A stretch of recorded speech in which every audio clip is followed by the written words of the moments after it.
Good day, everyone. Welcome to Leprechaun Alley.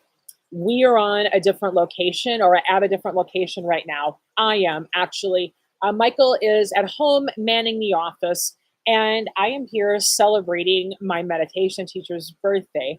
And well, I said, you know what? We'll hop on and we'll do the show as well and have a fun conversation. And she's not joining us today. We're just hanging out with her, but I'm borrowing her beautiful pond for the background. So thank you so much. So my name is Ray Carey Perillo, and usually Michael G. Perillo is hosting the show with me. So, but he's handling all the boring office stuff today. So, I was looking at our show the other day. Oh, and by the way, we should talk about we should talk about these services that we provide, and I'm also supposed to say for entertainment purposes only. Okay. The services that we provide, you can give. We do personal readings using Western, Chinese, and Jyotish systems. We can offer a combination, or we can do individual. It depends. It's all on request. Additionally, if you would like to know your seed mantra for your name, that's a quick service. We can just email it to you. You can submit that by request. It's always good to have a little seed mantra to kind of just sit and meditate and ponder and really process the sound to become more connected to our Dharma and our purpose. And when it's time to learn our other mantras, that's when we go to a meditation teacher. So at least in the Transcendental Meditation movement. So furthermore, we offer, I have a 12-week course. It is called Soul Recovery. And this is really a 12-week course to do it based on the 12 steps. And I always think it's so interesting because the 12 steps of AA is actually a 12-week course to do it based on the 12 steps. And I always think it's so interesting because the 12 steps of AA is actually based on the Theological Society. That's where all of it came from. So it has metaphysical roots to begin with. It's pretty incredible of Bill W. to really discover that we really do need a spiritual solution for our addictions. And we've come to understand those things so much better. So we offer a 12-week course, and it really is deep introspection. It's the 12 keys to success and self-discovery and radical self-forgiveness. It's absolutely life-changing. So, all right, so let's get started. As long as I don't have anybody who is requesting readings, what we do is we offer live astrology readings using Western and Chinese systems. We will read for anybody, any situation, even if you want to know what that means for a building you put up and the date that you built it. Whatever you do, we just need a birthday and a year for what we're providing here. Otherwise, we're just having random talk about ideas that all of us, or about issues or concerns that all of us deal with every single day. And maybe a philosophical approach every single day. And maybe a philosophical approach to those. So I was thinking of really I wanted to clarify something in terms of what Michael had said, or I wanted to speak to more about Michael saying that feminism, because this is a position of a lot of people, the feminism caused the breakup of the family. That may be his position, and he has a unique lens by which he, views everything and processes it. What I really think about is the movements that happened inside of something that was a larger context. So, for example, I did discuss this previously, where these ideas took shape was inside the framework of materialism. And it is important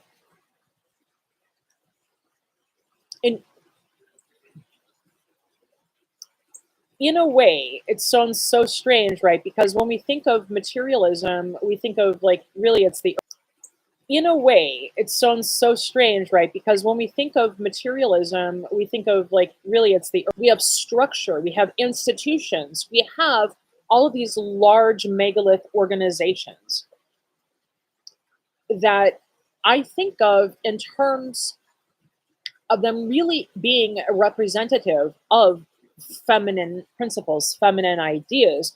We create a fortress, we create something huge, so we have some place to go and protect ourselves. That's what the fortresses are about.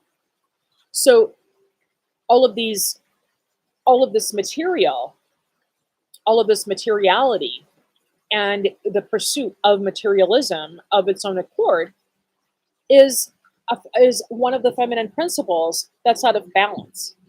And so, what are you going to do if we're suffocating and drowning over our own need to really just go back and be mommied and be to really just go back and be mommied and be babied and nurture our wounds, right? That's what you what that that's what the only way that we could possibly do that as adults is that we would have to be extremely wealthy. Well, and that's great.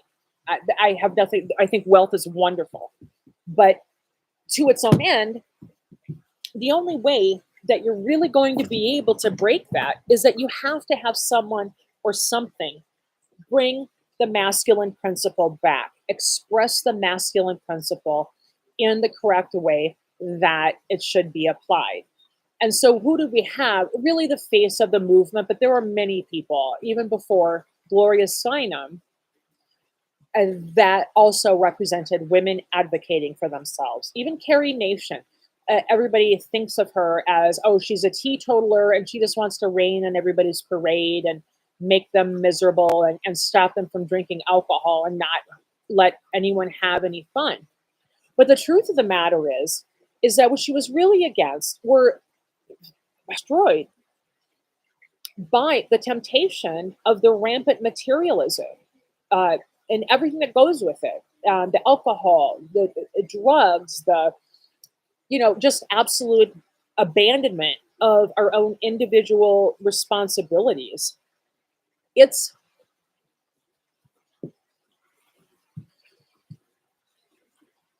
and Gloria Steinem is an Aries, and she's a 1934 dog. So she is year of the dog, and she's an Aries. And so what do we have? Well, we have men who are very confused about the masculine principle, for example. And of course, I'm talking in very black and white terms, and I'm really talking more about our avatar selves. Um, and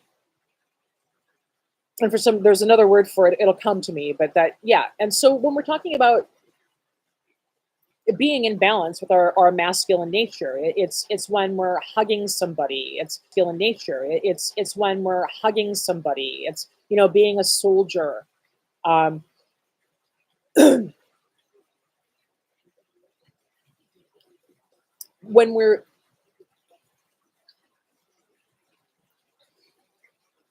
and when we're in a place where what everybody desires is comfort all the time, and that's where our vision has been turned, our drishti, that's a sight. Something has to happen to break that up, and it's really a tangled mess of ignorance. And I just want to, gosh, I'm going to scoot over a little bit. I just want to also point out and emphasize that because we came into a planet that is full of ignorance, and by the way, that's what we're here to do, is we're here to have these experiences. When we show up, we have to deconstruct everything, and we have to question everything, and we have to put it back together in a way that brings us balance, that brings us into balance and harmony with our higher natures. It's always a challenge. It's always what we're doing. So in this situation where feminism occurred, there was a specific context for it. And if you think about it, our country was actually founded in the year of the fire monkey, July 4th, 1976. And it was found in the year of Cancer. So what does Cancer represent? Cancer represents the primordial mother. It's a month of the crab. So what's going on here? Well, you have distribution going on. You have a gathering of the goods and putting them where they belong. And also, the Cancer, what do they have? They have that outer shell. So anything that represents a place of protection, a place of security, a place of safety, Those are things that come, that originate with the primordial mother. And the year is the fire monkey, which corresponds to Leo. So this is a masculine. And the other challenge is that the monkey, what happens to the monkey? Well, once the monkey gets bored and the monkey loses interest, they just walk away. So, and they go on to something else. So, in terms of our history in the US of imperialism, those are the principles that we're working with. We always have this issue of this monkey who's really interested in something for a while and then they put it down. And then you have Cancer who absolutely wants, what does that mean in terms of being protected? Well, if you're a country, what it means to be protected would be that you would be the most powerful nation in the world. And how interesting is that? That would also be relative to Pluto. And Pluto, as in terms of a grander scale, is also the planet that represents Scorpio, which is another feminine sign, another water sign.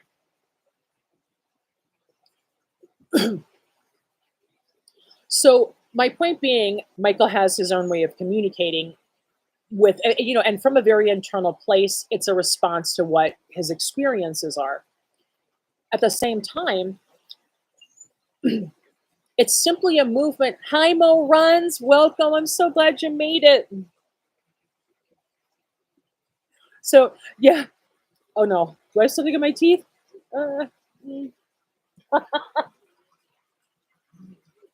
At least I can see myself on camera. I'm like, oh, my God. That's all I need is spinach. Yes, I had spinach. It's fabulous. So we're at my meditation teacher's home right now. I'm celebrating her birthday, and we're doing the show outside. So what are we looking at in our system, and what are all these different movements about? We have issues, right? We're struggling with how we want to be identified in terms of our gender. Have issues, right? We're struggling with how we want to be identified in terms of our gender, in terms of the masculine and feminine principles. I would expect this to happen in a society that is very confused about their dharma, a full community that's very confused about their dharma. We're raised mostly, I think it's mostly a version of Christianity that emigrated to this country.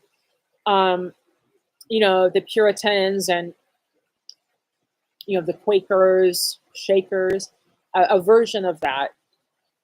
And but what you have is, this is important, what you have is the Pauline.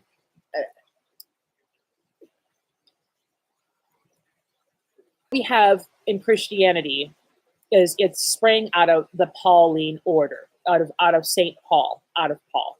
Everything sprang from his order, from his orientation. So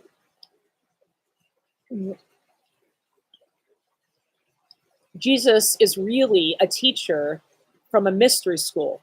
And at one time, the world was full of mystery schools and special teachers, and developing ourselves spiritually was a quest that all of us do, that all of us are familiar with, that all of us practice.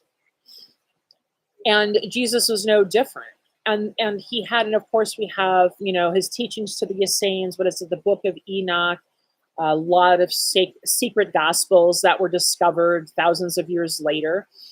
I don't know if I'm pronouncing his name, how that was eliminated from the church. It was by another priest, a student of Paul's, called, I think it's pronounced Irenaeus, and E-U-S.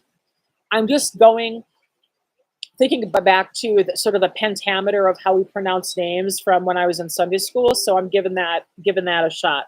So Irenaeus. So he was a student who outlawed Jesus's mystery teachings. Jesus taught ascension. Jesus taught, he wasn't saying, I am the way, the truth, and the light. Abandon yourself, abandon your higher nature, and do what I tell you. He's saying, I know this about myself. For example, therefore, we need to know this about ourselves too. There are sacred sounds. There are mysteries that we have to become familiar with and get to know and go inside. He gave them mantras. He gave them secret teachings that the rest of us are not privy to. And it is because Irenaeus outlawed that and called it heresy. So some of the true teachings of Jesus haven't been brought forward. But what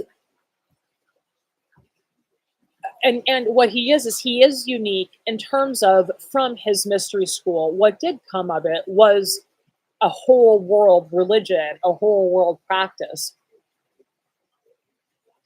So now we have a country full of people, full of flawed people, who are littered with people who have been taught only a fraction, fragmented forms of Jesus's teachings, putting a country together and trying to run it.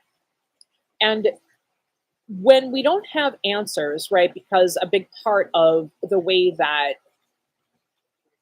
certain forms of Christianity are taught here, or that there are no answers, that it's God's way, it's just leave it to God, only God knows. But that's not correct. The correct answer is go sit down and meditate and pray about it and think about it and let the answers come up. That's the correct answer. So if we only have a portion of a teaching, and we're trying to live a good life, and we're trying to apply a philosophy, what are you going to get? You're going to get people going back to the default setting of, well, what does my ego want? I may as well do that because I can't figure out what else to do, right? I guess I didn't say this is for children, so I can say this. We all get a case of the fuck it's. All right, fuck it. I don't know where I'm supposed to go. I'll just do something even if it's wrong, right? We have all of these sayings. So I really want to give proper respect and proper appreciation and proper context for the movements that have come up in our society. If our true natures encouraged to discover ourselves, encouraged to analyze ourselves, we would never have to have a conversation about gender. Because even as when Michael was saying yesterday, the most powerful soldier never has to raise a sword. It's the same thing. When we've gone inside and we've done the work and we've elevated ourselves, there's no need for us to define anything else, because we are our own force. We're operating in flow. We're operating in harmony. We're operating with the conditions that are being presented to us. And I have to take my glasses off and on.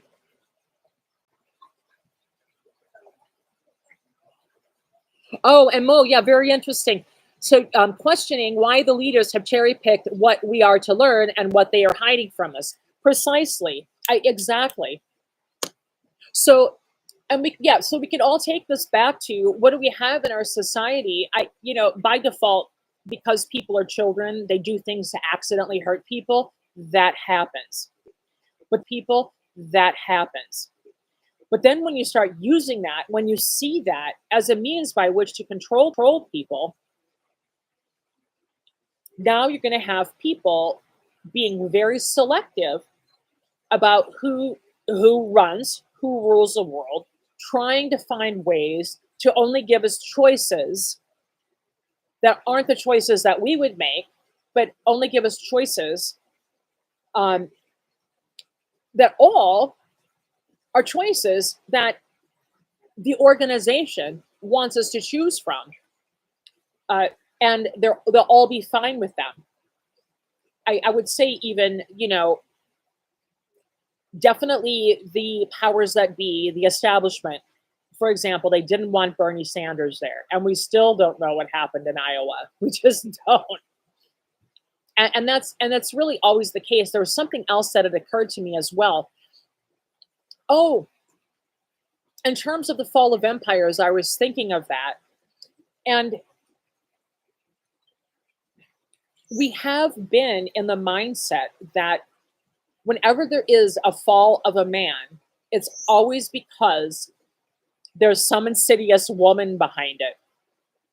I think it's so interesting because the way that we go about coddling the politicians, the leaders, the king, they have to be dressed, they have to be touched, they have to wear their hair a certain way, like every single solitary thing has to be attended to. This is infantile. Why are people that need that much attention running a planet? It's insanity. I mean, I would be much more comfortable if my grandchildren were in charge. I mean, they're wonderful. I'd be confident, but even at their ages, I'd be much more comfortable. And so, sure, there's a suspicion that there's always a woman behind it, when in fact, the feminine principle that's being violated are adults that are infantilizing themselves. And then they get to make decisions about our country. And then these people are next to weapons that can destroy the entire planet. So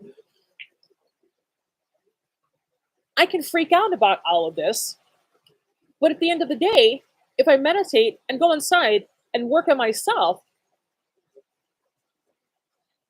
even in prison, even in the most oppressive environments, it's always an option to come back to ourselves. Oh, welcome, Lomesh. Hello. Thank you for coming. And Mo Run says, one thing that I believe they're hiding is a divine feminine. I believe Jesus surrounded himself with strong females because of their protectiveness and their nurturing. That's right. Exactly. So the only way that men can rule, that people can do those things, is to surround themselves with women. It's how we have to get people up and running and get them out the door. And by the way, we are providing your day of birth and your year. So, and I'm just popping off about whatever in the meantime.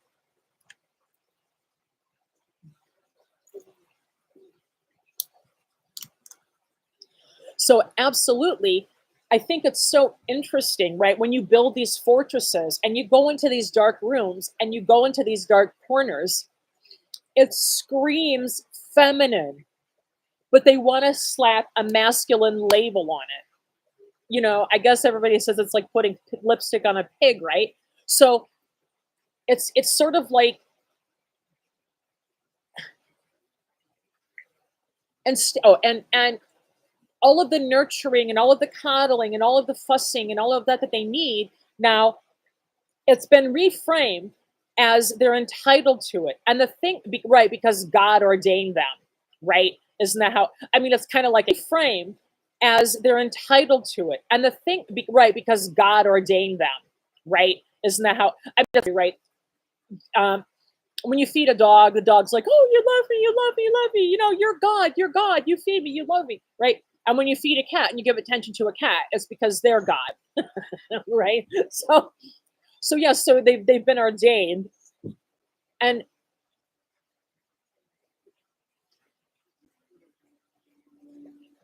who can ordain you? The feminine principle.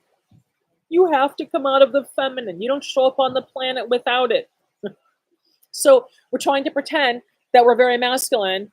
I have my soldiers, when in fact what we are is in a paradigm of the feminine, the inner sanctum, where how it needs to be used is to meditate.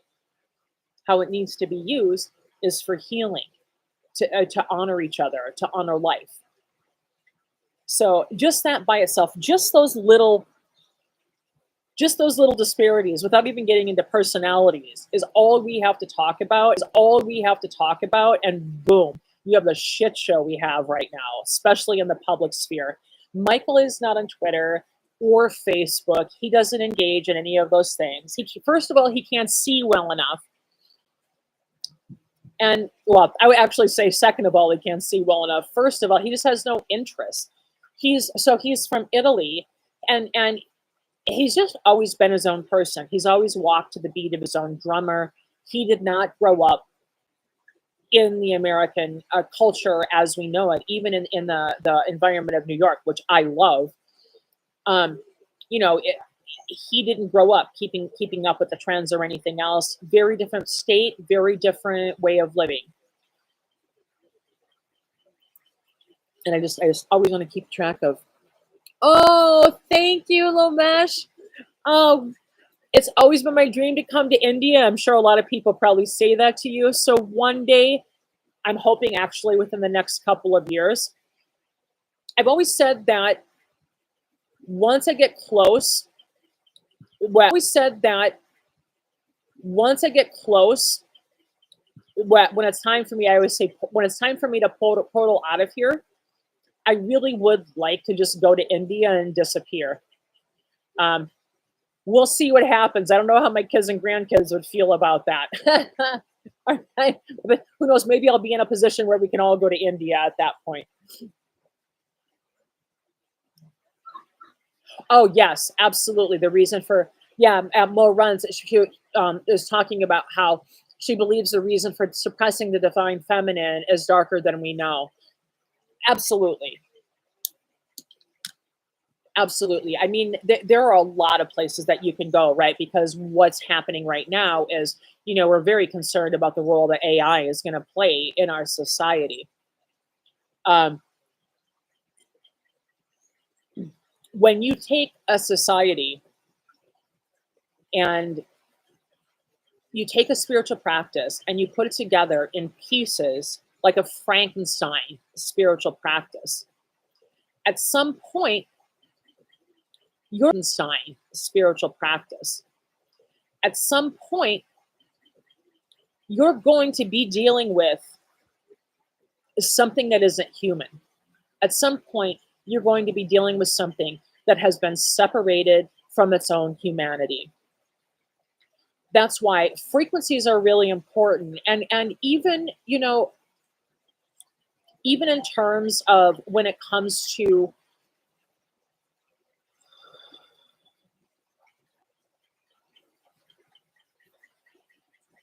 I'm not sure. Um, well, like medications or the jab or, any version of that, whatever it is that we need, injections and what have you. We always, these are things that have been reduced and they're very powerful. And now they've been introduced into our biofield. And so we do need to do like a little meditation, a little TLC, a little soul TLC for ourselves when we are connected to this. And yeah, the thing is, a little TLC, a little soul TLC for ourselves when we are connected to this. And yeah, the thing is that we have been programmed for so long to look outside of ourselves, to do what other people tell us to do, to externalize our ego, to take everything that we value and put it outside of ourselves for other people to manipulate. And then we have to live in this way where other people tell us how to organize our things so that we can belong to their group. And belonging to this group becomes hardwired into our survival mode, into our fight or flight responses. So once you've taken your ego outside, that's it. We're really easy to control. We've lost control of ourselves. We can take it back anytime we want, but absolutely, it's absolutely now this way of torture, the way that the media is. I mean, look at the Edward Bernays is the father of propaganda. He was, I know sometimes I get them mixed up because they're around the same guy, right? It was Freud's nephew. Even and in addition to that, because you're taught this in psychology classes, and it's so funny because when I went finished graduating from college and I saw the study with Alan B. Watson, he did research and discovered generalized anxiety. Well, generalized anxiety was discovered because he took this little boy who was like 2 years old, who was an orphan, little Albert, and put him in a box with a big fuzzy white rat. And at first, little Albert was like, laughing and giggly. It's a big fuzzy white rat. And it's so silly and it's so funny. And the rat didn't hurt him or anything like that. And after a little while, the boy was playing with the white rat. The Watson would make a really loud noise. I don't know, hit a bell or something really loud, and it would scare this toddler. And then the toddler would say bell. And then after that, everything that was white and fuzzy and furry that it would show to this toddler would cause this toddler to cry and have a traumatic response and a traumatic experience. It's awful. I mean, we would never approve of that now, even though the things that at least doing it publicly, even though so many of the things that we're doing now are so much worse. So Alan B. Watson, a behaviorist, also got a job in advertising. And sorry, behaviorism, it definitely could take us way, way down that long, dark corridor of fascism. All we have to do is program people to be the way that we want them to be. But that doesn't really work now, does it? Because we have mental illness, which isn't really mental illness at all, because the whole system, the whole structure of our government in itself is designed for people who are antisocial. So if you can't fit into the paradigm, it's because it's an antisocial paradigm to begin with. We're here to fight with each other. We're not here to accept each other. We have to pit ourselves against each other. We have to have a hierarchical structure where one person is against another. It's baked into the order of how we are, even though supposedly we are a democracy. It's like, oh, let me give oh, great. Oh, more runs. Okay, you have a good day. Thanks for popping in.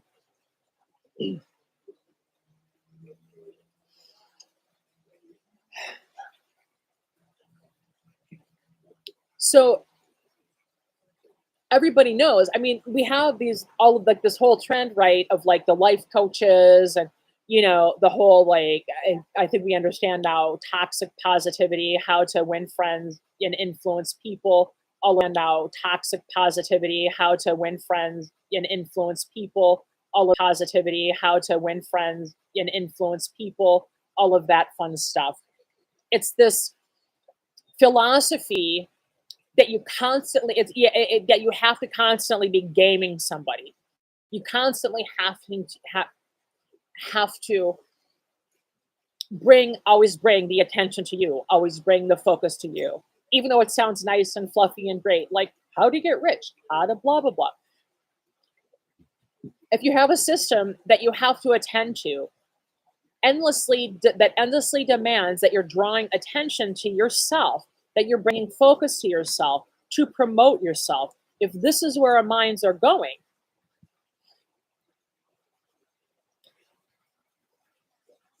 pretty much the infrastructure is going to fall apart in the country.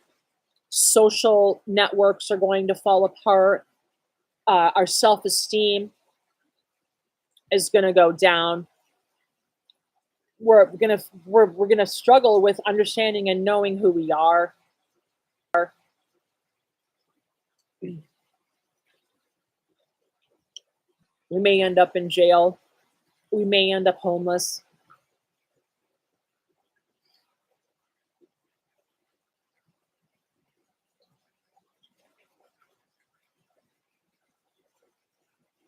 And of course, all of it, going back to trauma bonding, all of it is about stress. And the media, this is why it's so difficult. The media, absolutely, they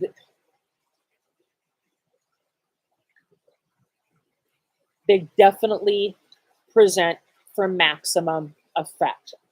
their mainstream media has become almost state. It's become almost state news. It's it's supporting the state. It's pushing forward propaganda.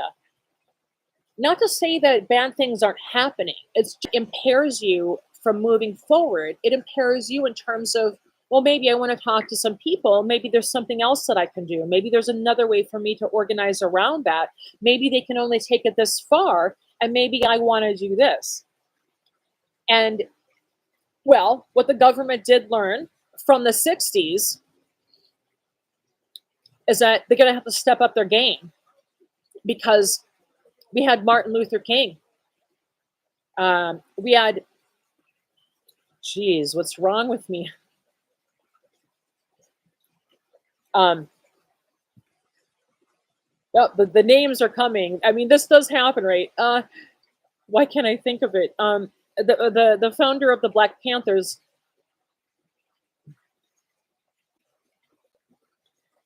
you know, Gloria Steinem. Um, even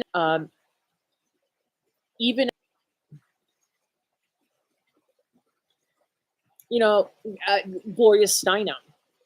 Um, even the focus of human rights.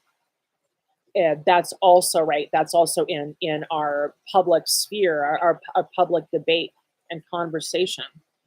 And we had a lot done in the 60s and the 70s. And once we hit the 80s, all of a sudden,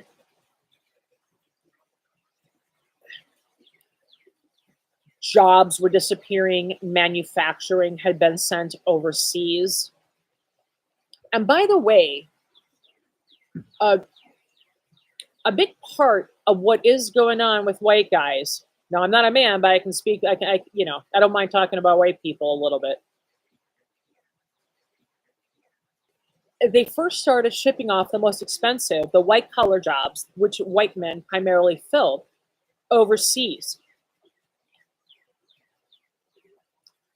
And basically, what they did is they took the entire labor market. They took people that were providing for their children. They took people that were going to work in these environments that they had the skill set for, who were taking care of their families, and they completely destroyed them.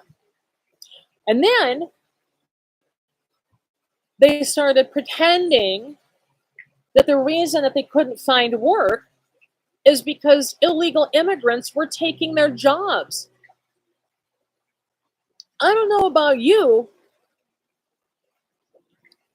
but I can't think of anyone from any country yet that could successfully get us to ship our jobs overseas without our cooperation. This is where you get racism cropping up.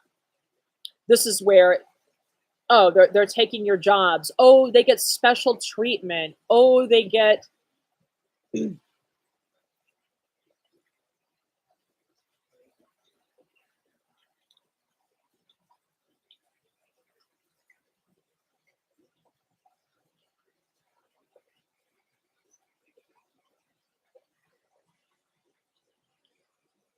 an ideal world, in an ideal state, we would be taking care of ourselves. We would be taking care of each other. There would be gentleness. There would be love. There would be compassion. In a more stable, harmonious world, that's what it looks like.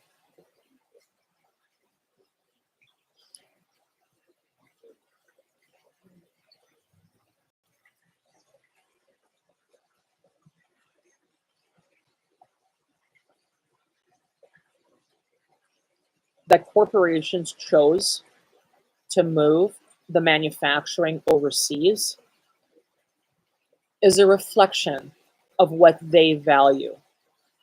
And it's not human life, it's only their bottom line.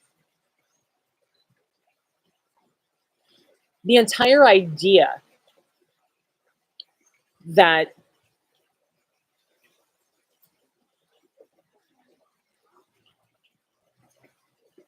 workers demand too much money and that they can't afford to pay them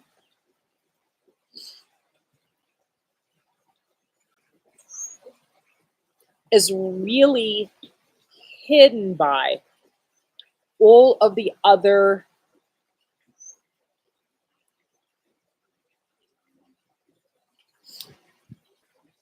I guess, all of the other legal mechanisms that businesses and organizations are required to follow.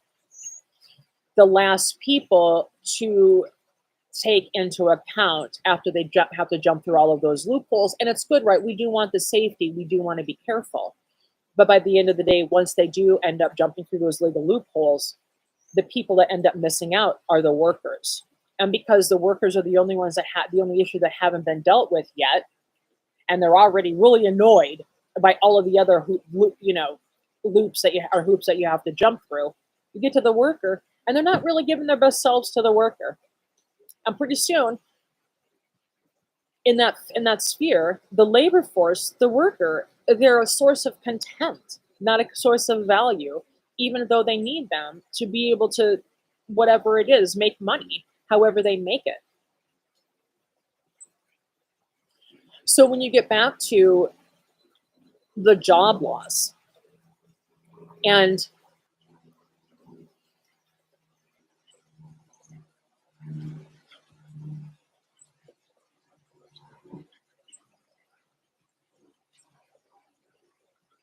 white men, poor white men, the regular, or not regular, working class white men, and those of a particular middle management place, probably more than anything in this process, have lost footing, have lost their mojo, I guess, the most in this environment. And I don't mean it like in terms of feeling bad for them, but we have to have a reality check.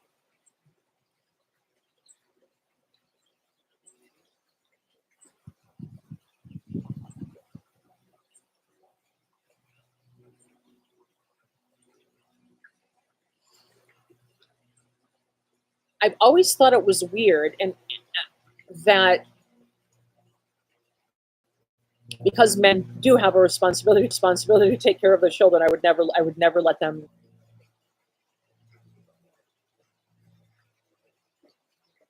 You need a little money and you need to make things work. But a woman wouldn't be able to get an apartment or a roof over her head, like maybe you're really poor or something had happened along those lines, if she were with a man who made a particular income. He would have to live separately or completely abandon the family one way or the other. He wouldn't be able to live with her. So we have this way where I think it's just bizarre. We have this way where we had protected women and children, and only they can live like in this, low income housing or something along those lines. But baked into the recipe of doing that,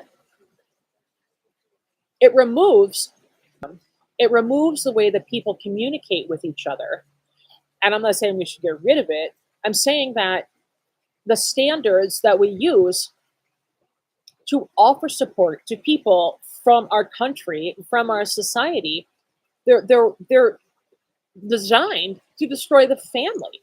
I don't know if that's deliberate. I know that there's part of me that can see that some of it is.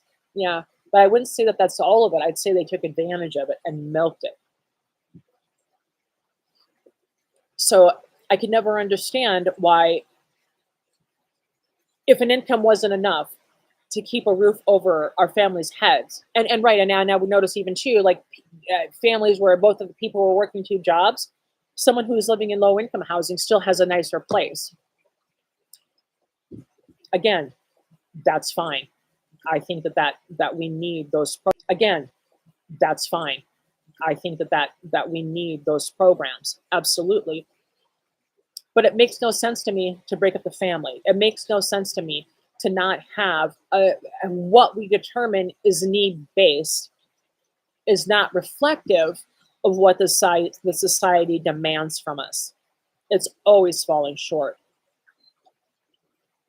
And I do really want to come up with some ideas about how to change that, because I don't believe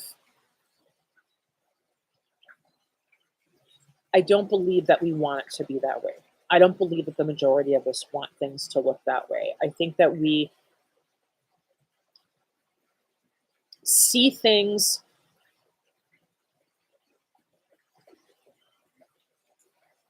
I think we run into things, we get frustrated, we get mad, we act from that place. It could be decisions, it could be stepping on the gas, it could be any variety of subjects.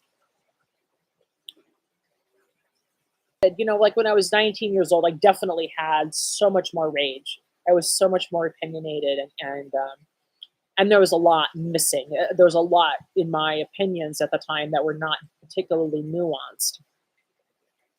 So in some ways, when it comes to putting our society together, it feels like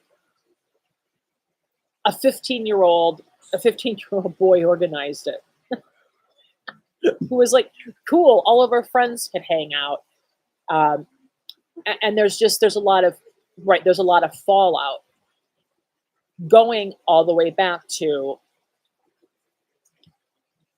for now anyway, because we actually can go further back than this, kind of looking at the founding of the church and its role really on the world, principally because Western civilization comes from uh, their the guru of Western civilization is Jesus. So,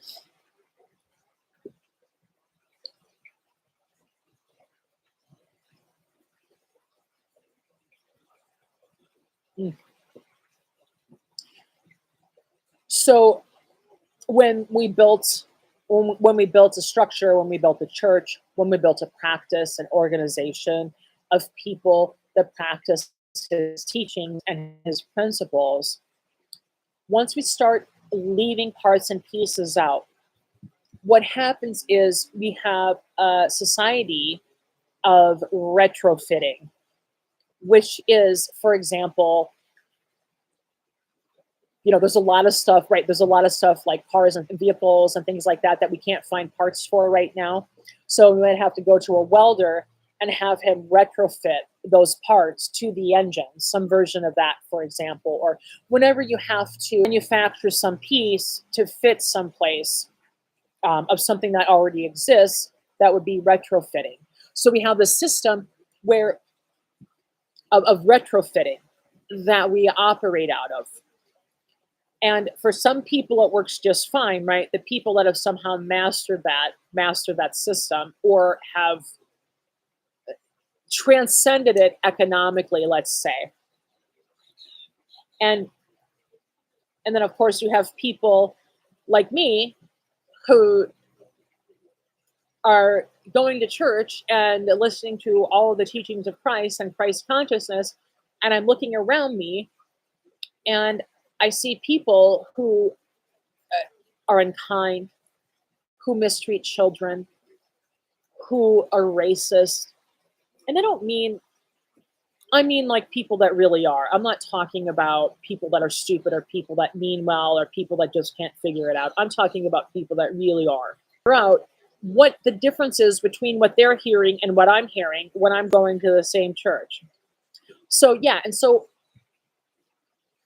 then you have right when you and if you have people that want to get away with some things, or they want to exploit, or they want to manipulate something, retrofitting is something good to do too, because it's really good to hide. You can obfuscate. The more complicated something is, the more hidden it is, the easier it is to get away with something. And so I actually do want to get more into a conversation about the problems with sexual dysfunction and sexuality, sexual assault, all of those things. I'd actually, that's something that I would also like to do a series in, and sexuality, sexual assault, all of those things. I'd actually, that's something that I would also like to do a series in on, and just really have a discussion and dig into it a little deeper. Um, Also in the future, I don't know if I've mentioned this already or not. Like I said, we're just trying to get through tax season, so that's why he's managing the office. So it's pretty beefy right now. And I always say I just wanted this to get on, because if we don't get on and start talking to people, it feels like we're never going to do it. So I really want to do a series and look at the effects of Neptune, look at different civilizations, look at different things that come up, uh, and really have a conversation about it, and also get feedback and a discussion with you guys, and how those things hit and affect you, or yeah, whatever that brings up. So back to what I'd said was, I was noticing, for example, I'll start with the 30s. The 1930 horse is a metal horse. That's Clint Eastwood. 1931 is a metal goat. 1932 is a water monkey. The 1930 horse is a metal horse. That's Clint Eastwood. 1931 is a metal goat. 1932 is a water. Why is this important? Because the horse and the goat, their natural year is fire, but they're born in metal. So they overwhelm their year. Then the water monkey, 1932, that's water. Well, water makes the monkey a happy monkey, so they're protected. The natural element of the monkey, or the metal monkey, is fire. And when they're born in water, they're protected from the heat of the fire. Also, and it keeps going. The 1933 is the water chicken. That would have been, Yoko Ono was born in 1933, and John Lennon was a Libra dragon. So there was Year of the Rooster, or year like the Empress and the dragon. That would really make sense, because they're both these like really colorful, bombastic signs when they want to be. It makes sense, the coupling. And the natural element of the chicken is metal. You go to 34, the natural element of the dog is metal, but they're born in a wood year, so they overwhelm the year. Okay, 60 years later, the same elements and the animals are going to repeat. And I noticed that there's actually about 14 years consecutively where the signs are either it's a group of people, it's a group of animals that are either overwhelming their year, or they're protected in that year. And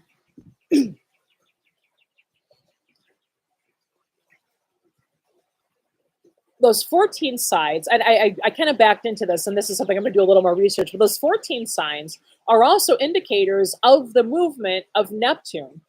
And so what was really interesting is, for example, when then you have the groups of signs, and over the years they go through a little more difficulty, but they all do occur together. They all do occur consecutively. So when things are going well, they go well for like it's almost like 14 years. And so what is 14 years? Well, that's a cycle of Neptune. that's a planetary change of Neptune. So I was really looking into that as well. And during the boomers, Neptune was in Libra. And now, I don't know, is this generation called Generation Z? I don't really know. I stopped being able to keep track of the generations once we didn't have music that represented the generations. so I got lost there. We don't do a music like that anymore. But we have another group of people coming up who, starting in 2020, what is that?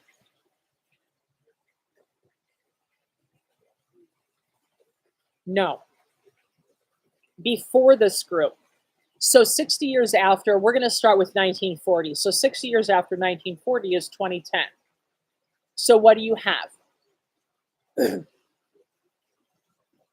going to go to no, 2000. I'm sorry, 2000. So, okay, so it starts with The last sign, so 1940 to 2000, there's your metal dragon. The dragon still has it rough here. Yes. And then you go to, oh my gosh. Okay. I still haven't been able to put it together yet. But the whole thing is that what I was saying is that 60 years after the boomer generation, you're going to walk into another group of people who have Neptune in Aquarius, Neptune in an air sign. And so their presence and their activity on this planet, it's going to be very similar to what the boomers did. So what I want to do is kind of go in the past and kind of look at the rise and falls of civilization, and also see if I can kind of pick up some trends in ancient cultures, to kind of see how things have changed and how things kind of ebb and tide, because I really don't know. I want to look at it from this angle. So I'll be doing a series, I don't even know what to call it yet, regarding that phenomenon that I notice as well down the line. Oh.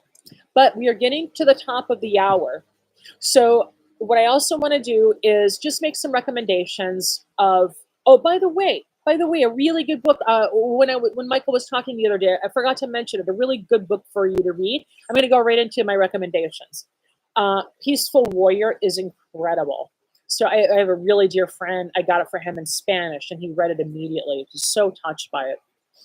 And other shows that I like to watch, always, another good author, a good scientist, Thomas Kuhn, incredible.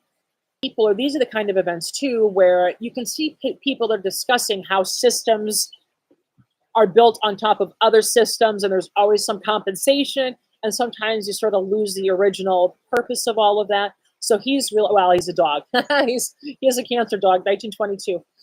And also what I really love to watch, the shows that I really love to watch when I'm not here, is Black and Orange Tarot. Linda G, the Comanche psychic. Oh my God. Psychic Violetta, Psychic Sterling, The Spirit Within.